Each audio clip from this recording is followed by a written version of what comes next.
We've been traveling the back roads and main routes of Vermont and New Hampshire for generations. So when it comes to commercial banking, we have experience, services, and the people to get you where you need to be. Union Bank, stay local, go far. Equal housing lender, member FDIC. WDEV also serves the Northeast Kingdom at 101.9, W270BR Island Pond. Just because you're away from your radio or out of our broadcast range doesn't mean you have to miss out. Listen live on the WDEV stream, brought to you by AARP Vermont. WDEV's morning, midday, and afternoon news services, Vermont Viewpoint, and the Brady Farkas Show can all be found on the WDEV stream at WDEVradio.com. Brought to you by AARP Vermont, working to bring down the cost of prescription drugs for all Americans. AARP.org/VT. The Brady Farkas Show is produced and funded by WDEV and the Radio Vermont Group. We welcome listener feedback. Email your comments to wdev@radiovermont.com. The teams you care about. Mac Jones is good. That's not the question. The question is he good enough to win repeatedly in this loaded AFC? The stories that matter to you. If I'm Xander Bogaerts, I need three things in order to get over that insulting contract offer. This is your home for New England sports. Jason Tatum, superstar. Book it. This is the Brady Farkas Show on WDEV AM, FM, and WDEVradio.com.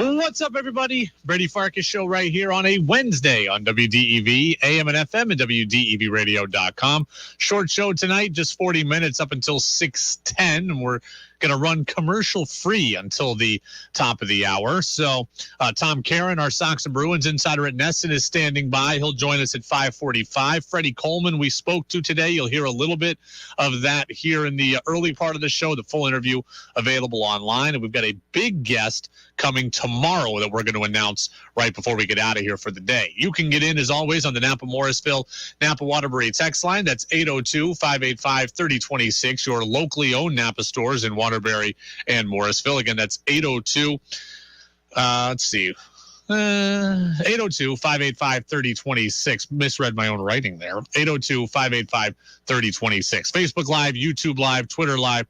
We're available in all of those places. 5, 4, 3, 2, 1. And here we go. The opening thoughts in the Brady Farkas Show are brought to you by Sticks and Stuff and Swanton Lumber, Vermont's most complete locally owned home center. Locations in Enosburg, Derby, Middlesex, St. Albans, and at Swanton Lumber. They're online at sticksandstuff.com. So this one came out of left field today. I saw this story this morning, came right out of left field. Julian Edelman says he has not ruled out a comeback to the NFL and adds that if he were to come out, he would probably play for the Patriots, saying, quote, "I'd probably go back to the Patriots. I love the Patriots. Foxborough forever." So Edelman was overseas when he said this, doing a promotional event in Croatia. So that's where this all comes from.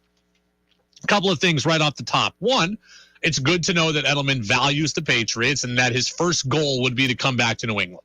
So for everybody who thinks he just rushed off to play with Tom Brady or Tom Brady is going to bring Edelman to Tampa, you can all cool your jets. If Edelman were to play, his first goal is to play for the Patriots. That just kind of warms the cockles of my heart. That feels good to hear that. But then everything kind of comes down to two things off of that. There's two questions off of that. Like, it feels good to hear, but if you're legitimately going to do this segment, there's two things we need to know. One, do you believe Edelman that he'd actually entertain a comeback? And two, do you think the Patriots actually need him? So do you believe Julian Edelman, and do the Patriots actually need him? 802-585-3026 on the Napa-Morrisville, Napa-Waterbury text line. I'll start with the first question. Do we believe Edelman would come back? I think that Julian Edelman is a flirt. I think that Julian Edelman likes the attention. I think he likes the spotlight. So I completely believe that he's looking to get his name out there. He's got business ventures. He's on TV. He eats up being part of the scene. I don't believe that Julian Edelman is actively pursuing a return to the field. I don't think he's like Tom Brady, who can't go without the game. I think that Julian Edelman is happy largely where he's at. So I think he puts that out there to drum up attention. I think he likes the attention. And again, I think he likes to flirt. That said, I do believe that Julian Edelman is a workout guy. I do believe that he naturally stays in shape. I believe that if a team called him in season, he would entertain that phone call. I do not believe that Julian Edelman at 36 years old, with all those injuries at the end of his career, foot, knee, he missed basically the last 2 seasons. I mean, I don't believe he's a 17-game player for a team. I don't think he wants that, but I think he'll keep his phone on. And if somebody called him in November, I wouldn't be shocked if he listened. So as far as believing him, I believe he'd come out for the right situation with the right amount of time, but I don't think he's seriously pursuing anything. Now, Freddie Coleman of ESPN Radio, I talked about this today earlier with him. He disagrees with me. Oh, I buy that he's serious because sometimes when you're so used to doing something that's been a major part of your life, it's really kind of hard to have something else scratch that itch. So I could see Edelman may be the kind of guy that stays in shape, maybe trying for one more year to help out the Patriots. He knows that offense. That could be a very, very boon to Mac Jones in his second year with this Patriots team. So I'm not going to say it's fully 100% that he's coming back, but I fully believe 100% that he's at least thinking about it. Yeah, see, I don't believe that he is thinking about it seriously right now. I think he likes, again, to drum up interest and drum up attention. Keep his phone on, stay in shape. I do think he'll answer the call, but I think he's okay if the call never comes. I don't think he's like Tom Brady in that regard. I think he's got other interests. He's got other things that he can do, and he's got other things that satisfy him. I think Julian Edelman would be fine if the call never came, but I think that he would entertain the phone call if it does. So then, question 2 for the text line crew. Do you think the Patriots actually need him? Should they make that phone call to Julian Edelman? My answer to that question is similar to my answer to the first question. They don't need him, at least at the start of the season. Julian Edelman is no longer trustworthy for a full season's worth of action. The Patriots also have a very crowded room. Julian Edelman shouldn't displace any of the options they already have, because the options they already have are either making too much money or are too young and have too much potential that I don't need a 36-year-old for the beginning of the season. You look around, right? Jacoby Myers and Kendrick Bourne play similar roles to Edelman. They're younger and more reliable right now, so he's not displacing them. Nelson Aguilar makes too much money. We're not moving on from him, and he's a deep threat. He doesn't do what Edelman does. You need Aguilar's skill set, so he stays. Devontae Parker, who you traded for, gave up something for, he stays. That's already 4 receivers that I've got on the depth chart ahead of Edelman. There's my second-round pick, Tyquan Thornton, who I took out of Baylor. He is a guy who better find his way onto the field. That's 5 guys I'd put ahead of Edelman. And then, you get into everybody else. I mean, N'Keal Harry, I could do without him. Malcolm Perry, I could do without him. Christian Wilkerson had a couple of touchdowns last year against Jacksonville. Trey Nixon was the star of minicamp here. So I would say at the very least, I have 7 guys at the beginning of the year that I would rather give opportunity than a 36-year-old Edelman. These guys that are either better right now, more reliable, healthier, cheaper, younger, can be a part of the future. I would give all those guys chances before I brought in Edelman. I mean, look, Edelman didn't play last year and missed nearly all of 2020. So he basically hasn't played in 2 years. I can't cut guys who are good and have differing skill sets and have future potential. I just can't do it, even if it's Julian Edelman. It's show business. It's not show friends. It's nothing personal.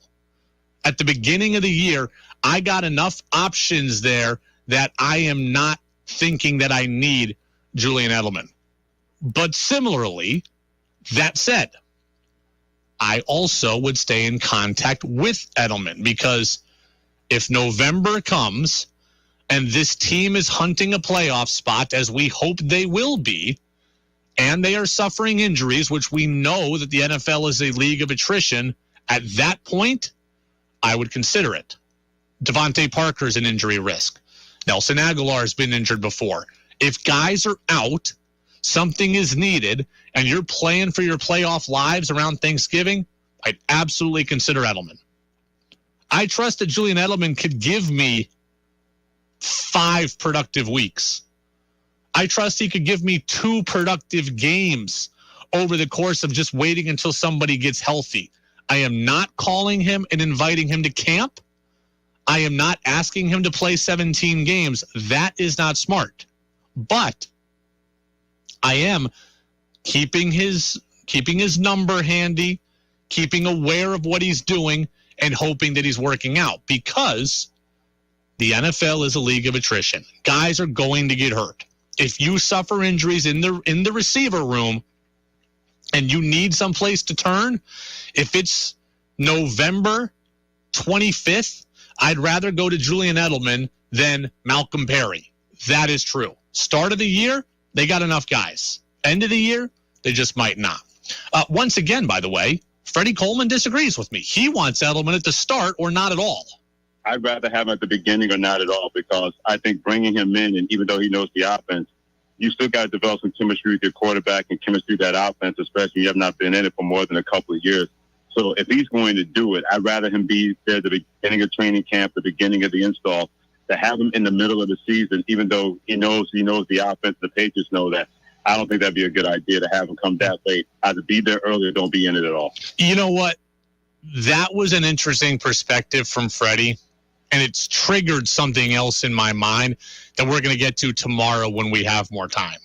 So tomorrow we have a full show, right? All 90 minutes, because the Red Sox play a day game. So Freddie in that clip has triggered something in me that I want to get to tomorrow about Edelman. But for right now, I don't think Edelman is seriously plotting a comeback, and I don't think the Patriots seriously need him. But I think that both sides should stay in contact with each other, because Edelman might want to scratch an inch come November, and the Patriots just might have an opening. It's the Brady Farkas Show on WDEV, AM and FM, and WDEVradio.com. So we will get to more of the Edelman stuff that Freddie just spoke about tomorrow. But right now, we got to get to Tom Caron. So we'll play the intro. We'll get TC on the phone, and we'll talk a little Red Sox, who are red hot right now with TC. Looking for the latest information on the Red Sox? Not only is David Ortiz a Hall of Famer, but he is one of the best of the best. How about the Bruins? Are they a Stanley Cup champion? Probably not as presently constructed, but they're a playoff team. And you've come to the right place. We talk now with NESN insider Tom Caron. Baseball isn't boring because there's still nothing like the communal gathering of fans at a baseball game. On the Brady Farkas Show on WDEV AM, FM, and WDEVradio.com. All right, there we go. Brady Farkas Show. Every Wednesday at this time, we speak with Tom Caron, our Red Sox and Bruins insider over at NESN. Sox win yesterday, beating the A's by a score of 6-1. 8 strong innings from Nick Pivetta. The offense generated a couple of more homers. But TC, before I get to the Red Sox, I got to ask you about golf. U.S. Open tomorrow. It begins over at Brookline. I know you're a big golf guy. Are you sneaking over there at all this weekend? I will be.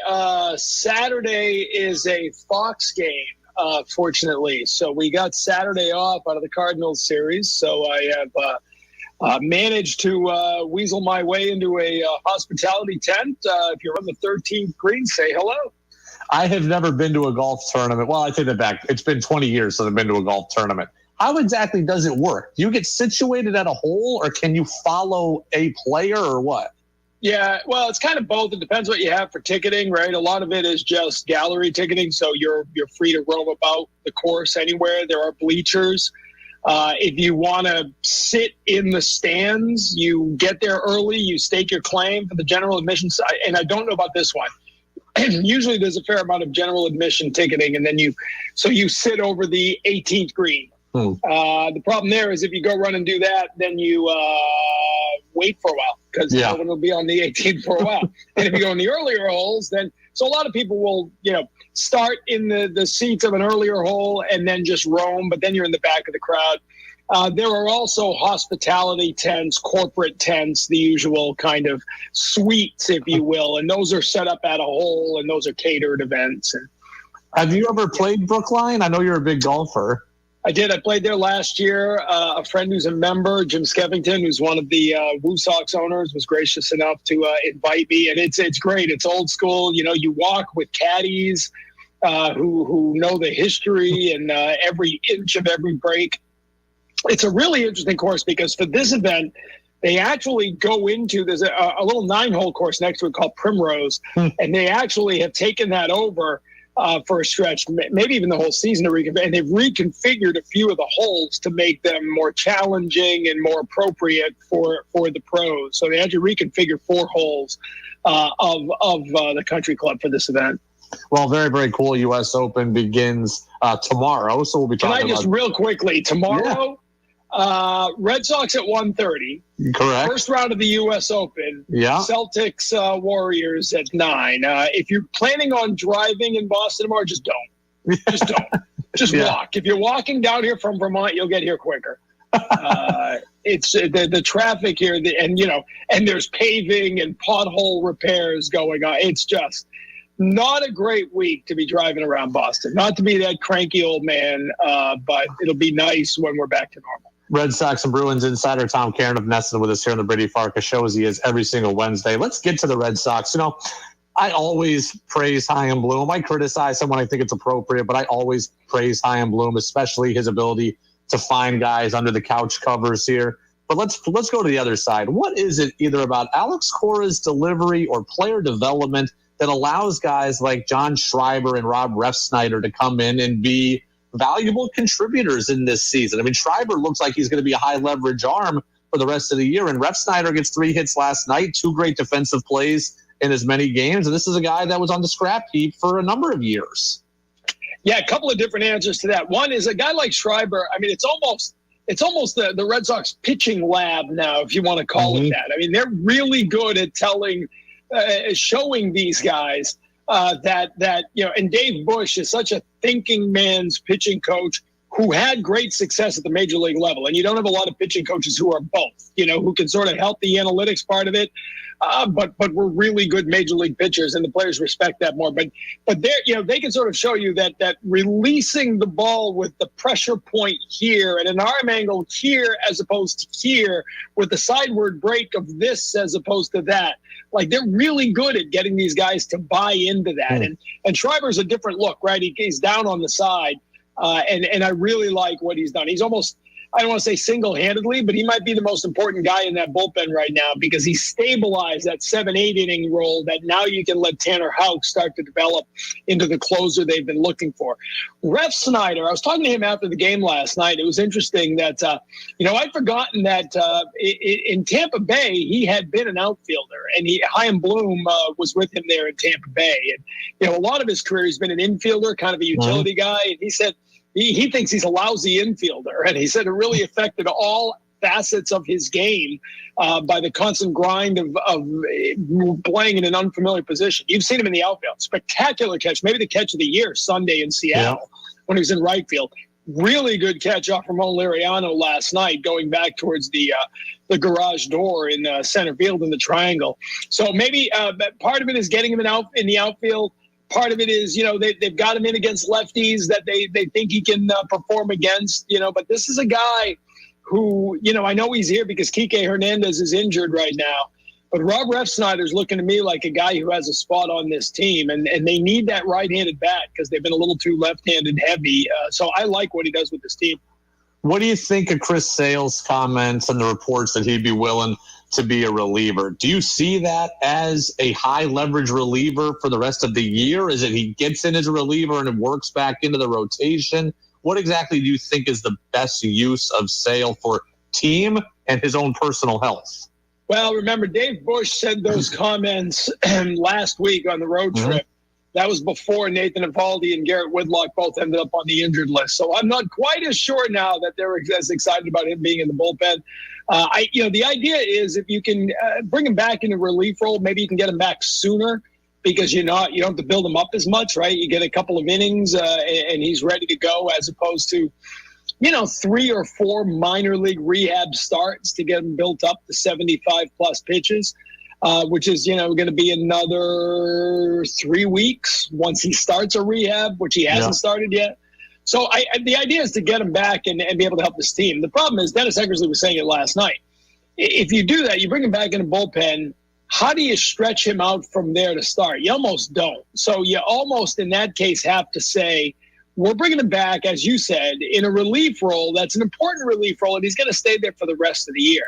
I don't think that's what they want. I especially with the injuries now, and there's always the uncertainty once Nathan Eovaldi has an injury that will this thing linger? What's going to happen from here? Hips for both of them are a little concerning. So I think now, and they haven't said this, but I do think they would like to get him stretched out to at least be a really long reliever or, a guy who like Rich Hill can come in and face the order twice and maybe give you 5 innings. Yeah. Let's move over to the Bruins here. We saw Bruce Cassidy goes over to Vegas now. He's going to be the head coach out there. John Tortorella gets offered the job in Philly. What do you think? What's the timeline on the Bruins, you think? Not necessarily to make a hire, but when will we start hearing maybe at least, their interest level in guys? It's a great question. And, as of last week, last time I checked, they hadn't really even started interviewing anybody yet. The process was just beginning. First of all, congrats to Bruce Cassidy, really good guy. And I think he's going to a really good organization out there in Vegas. He'll be the one. Now, I think coaches love challenges. Well, the challenge is going to be to turn Jack Eichel, the great hockey player, into Jack Eichel, a leader. He can be a coach killer. He could also be a guy who now in the coming years, and I'm a Jack Eichel fan, I think Vegas is a great place for him to sort of become the face of the franchise. But can you make him a leader in the dressing room? I think Cassidy can, but that's what he's going to face. Back to the Bruins, I don't know. Names are starting to come off the board now. I guess it wasn't everyone waiting for Barry Trotz, right? That's what we sort of thought, that the logjam was Trotz. Well, now teams are starting to move in other directions. Trotz taking his time, and we know he's still the front runner on several jobs. I don't know where he fits in here. And I don't know what their timetable is. I think, it'll be interesting if they thought Bruce Cassidy was a little too tough and a little too outspoken about his young players. Are you going for a tougher, more hardened veteran coach, or are you going in the other way? And if you go the other way, what about college guys? Boston's such a great college town. Is a David Quinn who didn't get much of a chance with the Rangers, but was obviously a great coach here with Boston University. Nate Lehman won a national championship down at Providence College and is still there. Maybe they go in that direction. That's just me guessing. I don't have any knowledge of that. But I think it's interesting to watch those guys and see if they fit into this discussion. Well, I'll get you out of here on this, and I think it's fascinating the way you just said that. So Bruce Cassidy, tough love, public accountability, calls guys out. He's now out of a job. Ime Udoka, tough love, public accountability. We're all praising him for developing the young guys. Is there a shelf life on how long you can get away with that kind of stuff? Like, we're all loving what the Celtics are doing now, but 5 years down the road, are we going to be singing a different tune? Oh, I think so. Sure. Here's what I think. I think coaching in professional sports, especially basketball and hockey, is a pendulum. And I think a team after, whatever period, if it goes well, then you can stretch it up forever and coaches can evolve. But by and large, you watch a team and you'll go generally from a, stricter old school public accountability, as you just said. They generally from there will then go to a little more of a player's coach, a little more pat on the back. I always go back to the early 80s Celtics. Bill Fitch was the ultimate taskmaster, grind it out, that kind of guy. They went from him to Casey Jones, who was pat you on the back, get out there and play, let me know if you need a rest. And they won championships, right? That was the beginning of the Larry Bird era. And guys, I think a lot of times need a different voice. I told you this. I'm a huge Bruce Cassidy fan. I think he got a raw deal here, but quite often somebody pays the price. Like pulling the goalie late in the game. Sometimes you pull the goalie after giving up 4 goals because your defense has been awful. Not because the goalie did anything, but you're trying to shock the system, right? Yep. That's what I think this is for the Bruins. It's not fair to him, but that's the way it is. Now, if you bring someone that the players maybe relate to or you feel they will, maybe all of a sudden you get more out of DeBrusk and he's happy. And maybe these young guys start to – and again, that's a short term because maybe this voice, they start to tune him out in 3 to 5 years. But, it's the oldest cliche in the book. You're paying the players – far more. There are a lot more zeros on that player's payroll than there is on the coaching staff payroll. When you got to make a change, it's going to be the coach, not the players. So, to answer your question, there is a shelf life. Doesn't mean Ime Udoka is going to run out in 5 years. You never know because he's a first-year head coach. He could evolve, and sometimes the coach himself changes over time with the group. I think the great ones do, right? The ones with longevity do. It's not my way or the highway. It's what's the best way to get the most out of this group right now? Some coaches figure that out and last a very long time with one team. Others, their way works for a while, then they move on to another team, and their way works for a while. Barry Trotz, who we've talked about, was great in Nashville, even though he didn't win it all. Ultimately, they felt they needed a new voice. Went to Washington, they won the cup. Ultimately, they didn't want to pay him. He went to the Islanders, back-to-back Eastern Conference Finals. Now this year, didn't work. All of a sudden, they think there's a disconnect with the young players. That's the way it goes. Doesn't mean Barry Trotz is less of a coach now than he was when he won the Cup with Washington. Just means he wasn't the right voice for this team. That's what the Bruins thought about Cassidy. Maybe he's the right voice for Jack Eichel and the Knights. We'll see who the right voice is for the Bruins. Tom Caron, Red Sox and Bruins insider at Nesson. TC, enjoy the game tonight. Josh Winkowski on the mound for the second time this year. And then just get to Saturday and enjoy going on to the U.S. Open. As long as we can get there. We'll see what the traffic's like. If I send you a panic call from Route 9, just don't answer. It's me venting. I need someone to vent to. Don't wear a live golf shirt. They frown upon it's that. The Civil War. There were a bunch of those guys, a bunch of golfers who were at Fenway last night. And they were like, you want to try to go talk to them? And I didn't go directly, but we put out, nobody wants to talk to the media this week. I mean, it is a civil war, and we are on the front lines. This is, Boston, the country club is the Gettysburg of the golf world right now. And the two sides are lined up looking at each other. And I find it really intriguing that everyone's welcome from the USGA's perspective, which I think is great. And I think, that's going to factor into the crowd reaction to some of these guys. I think it's going to be a great meet of golf. Well, looking forward to that. And TC, we'll talk to you again next week.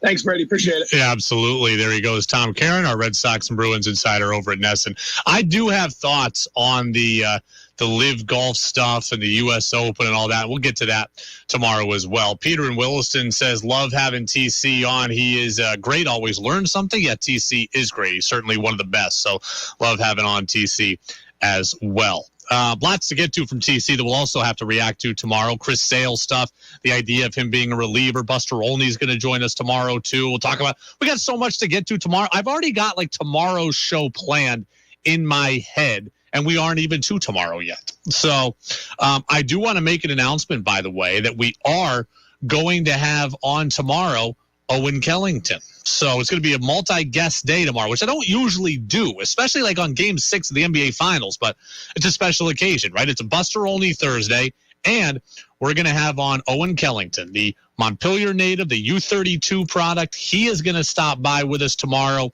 at probably about 6:30. So Owen Kellington, the highest drafted Vermonter ever in Major League Baseball. Hard to believe it was about a year ago that he got drafted. So he's made 2 professional appearances. He actually left yesterday's game with a hamstring issue. He is still going to talk with us tomorrow, and we'll get the idea of how healthy he is right now. But Owen Kellington going to stop by tomorrow. So, yeah, Buster Olney, Live Golf, Owen Kellington, Freddie Coleman on Edelman.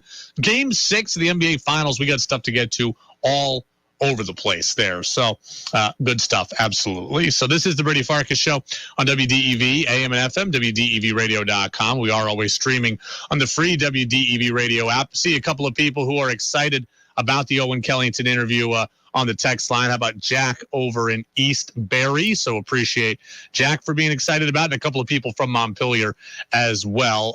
Lewis, Nelson, and Nancy. Oh, and Tyler now in on the Napa Morrisville, Napa Waterbury text line. They all can't wait to hear from Owen Kellington tomorrow. So, look, I've seen very little video, right? I saw one highlight. It was a nasty curveball. So we'll get his perspective on how things are going for him in professional baseball. Again, the injury right now, that's a bummer. Hopefully not too long. But Owen Kellington tomorrow, Buster Olney tomorrow. We'll react to a lot of what you just heard from TC as well. Awesome for TC, by the way, to score tickets out to the U.S. Open. I don't know how I'd feel about being at a golf tournament. 3 hours of baseball, there's action there. All day golf, you see a couple of shots, or you're walking 7 miles to follow all the action yourself.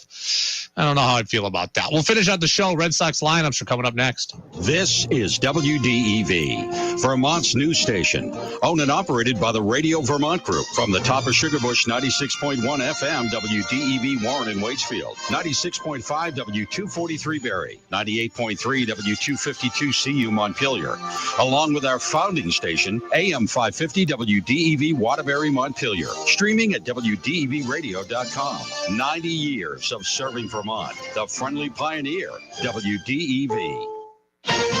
This is CBS News on the Hour, sponsored by Pfizer and BioNTech. I'm Monica Ricks in New York. It's the biggest interest rate hike in 28 years. Today, the Federal Open Market Committee raised its policy interest rate by 0.75 percentage point and anticipates that ongoing increases in that rate will be appropriate. Fed Chair Jerome Powell says it's working to tackle rising inflation costs that are hurting many Americans. Inflation is a problem. Groceries are more expensive. Fuel prices go up. But this will help. CBS's Jill Schlesinger. The Fed is trying to reduce the rate of inflation fairly quickly at this point without pushing rates so high that it tips the country into a recession. Another rate hike is expected in a few months. Dr. Anthony Fauci has tested positive for COVID. He's experiencing mild symptoms right now and is isolating and working from home. Fauci is vaccinated and double boosted, and the White House says he's not been in recent close contact with the president.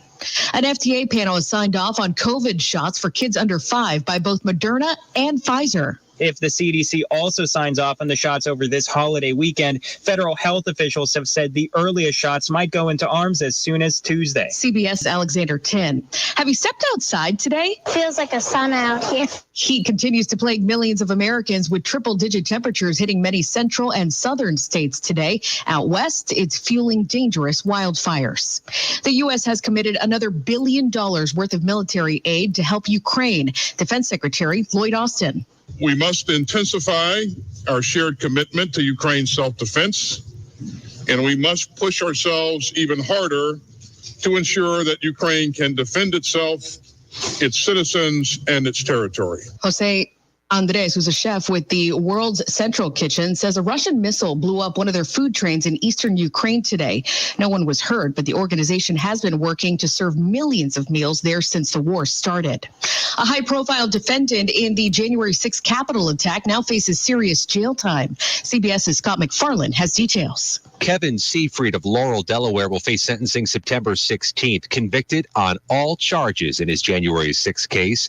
Seafried is the man who carried the Confederate flag around the U.S. Capitol that day. Among other things, the judge cited the allegation Seafried not only carried the flag, but jabbed it at U.S. Capitol Police Officer Eugene Goodman. His conviction comes ahead of another hearing on the insurrection tomorrow. This one will focus on President Trump's alleged pressure on former VP Mike Pence to overturn President Biden's election win. The hearing will start at 1 p.m. Eastern. This is CBS News. Whether it's the news, the traffic, the weather, or your COVID-19 vaccinations, it's important to stay up to date. Sponsored by Pfizer and BioNTech. Raffy swings it, drives a long one to right, down the line, it is gone. Wow, almost hit the back wall. And the Red Sox lead it 3-1. Boston Red Sox baseball on WDEV is brought to you by Bisbee's Hardware and by your local cooperative insurance agents. Berwick Agency in Peacham, Calderwood Agency Hardwick, Frankenberg Agency Randolph, and Hickok and Boardman in Stowe. Your home for Boston Red Sox baseball is WDEV. Hi, my name is Jeff Gould. I live in Barrie, Vermont, and run J. Gould Plumbing and Heating. I'm here to talk to you about Central Vermont Home Health and Hospice, an organization that is very dear to me and my sister Elizabeth's heart. CVHHH's hospice team cared for my mother, Barbara Gould, a nurse who worked for 50 years in this community at the end of her life. CVHHH's hospice nurses embraced me, my mom, and my family with warmth and kindness that helped us through a very painful time. They explained what to expect as Mom declined and were always available to answer our questions. Mom received the same high-quality care that she valued and provided as a nurse. Elizabeth and I are forever grateful. So please join Elizabeth and I and donate to Central Vermont Home Health and Hospice's Spring Appeal. Your gift ensures families like ours can access the loving care and one-on-one support in the comfort of home and at a time when it matters the most. Please donate at cvhhh.org. Thank you. You don't get to be the league's all-time leading rusher without feeling some pain. Pro football legend Emmitt Smith knows joint pain, and he also knows the old treatments aren't the only treatments. Today, there's a natural alternative to drugs and surgery. It's biologic therapies from QC Kinetics. I'm talking regenerative solutions that encourage your body to heal and repair itself. Do you have pain in your hips, knees, shoulder, lower back? Want to get your life back? The local medical professionals at QC Kinetics can help. Call to learn more about this exciting natural way to deal with chronic joint pain. Don't put it off. Call QC Kinetics. Restorative regenerative solutions with no downtime and lasting results. Don't let your joint pain keep you from doing the things you love. There's a new natural solution that patients are raving about. QC Kinetics. Make the call to QC Kinetics. Tell them Emmitt Smith sent you. Call QC Kinetics. 802-PAINLESS. That's 802-PAINLESS. QC Kinetics. 802-PAINLESS. That's 802-PAINLESS. Treatments are not yet FDA approved. How well does your garden grow? Tune in Saturdays at 12:30 for In the Garden with Peter Burke. Peter and co-host Joel Nashman give you 1 full hour of the latest news, helpful tips, and your calls to talk about what's happening in your garden. It's brought to you in part by P&R Lumber, Route 15 Wolcott. Family milled lumber for all projects. In the Garden with Peter Burke. Live Saturdays at 12:30. Hear the podcast anytime at WDEVradio.com. Make your opinion heard by texting onto the Brady Farkas Show at 802-585-3026. Now it's back to the Brady Farkas Show on WDEV AM, FM, and WDEVradio.com.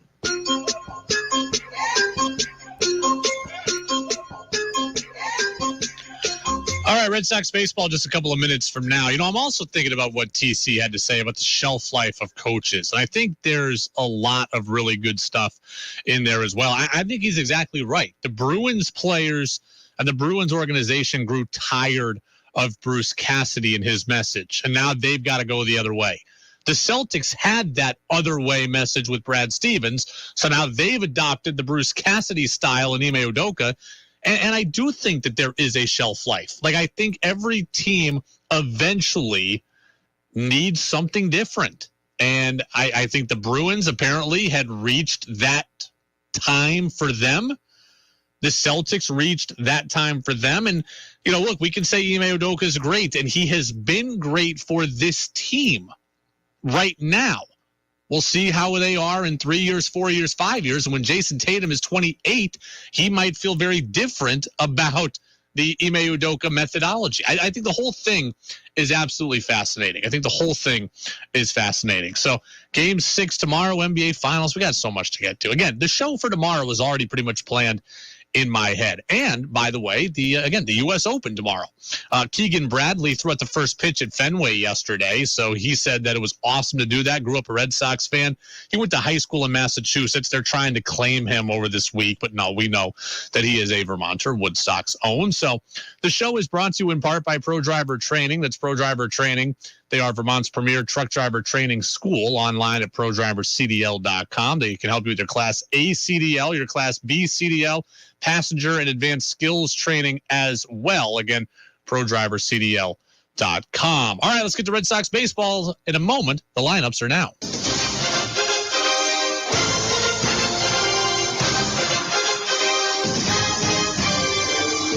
The A's are 21-42. Yuck, although good for the Red Sox. Sox are 33-29. Josh Winkowski gets the ball for Boston, his second start of the year. He's 0-1 with an ERA of 12. James Caprillian's on the mound for the A's, 0-3 with a 5.73. Tony Kemp leads off at second again tonight for Oakland. Ramon Laureano's in center. Seth Brown's in left. He's got 8 home runs. That leads this A's starting lineup. Christian Betancourt is the cleanup man at first. Stephen Vogt, he's the DH, the former catcher, hitting just 179. 3 RBIs, all of them come on home runs this year. So looking after him in the 6th spot, longtime shortstop Elvis Andrews. Sean Murphy is the catcher. He bats 7th. Luis Barrera is in right. He bats 8th. And Jonah Bride, the former Lake Monster, again in the 9 hole, playing third base. For the Sox, welcome back Jarren Duran. He's up in center field. And the reason why, well, that's because Christian Arroyo, unfortunately, on the COVID list. Rafael Devers is at third. J.D. Martinez, the DH. Xander Bogaerts at short. Alex Verdugo in left. Trevor Story is at second. Franchi Cordero's at first. Kevin Plawecki, the catcher. Jackie Bradley Jr., he bats 9th and plays right field. You look up and down this lineup for the Red Sox, 218, 216, 150, and 222 is your back 4 in the order. The big boys better carry you once again tonight. Sox go for their, let's see, 1, 2, 3, 4, 2, third straight win. Third straight win they go for. We'll have it for you next here on WDEV AM and FM. This is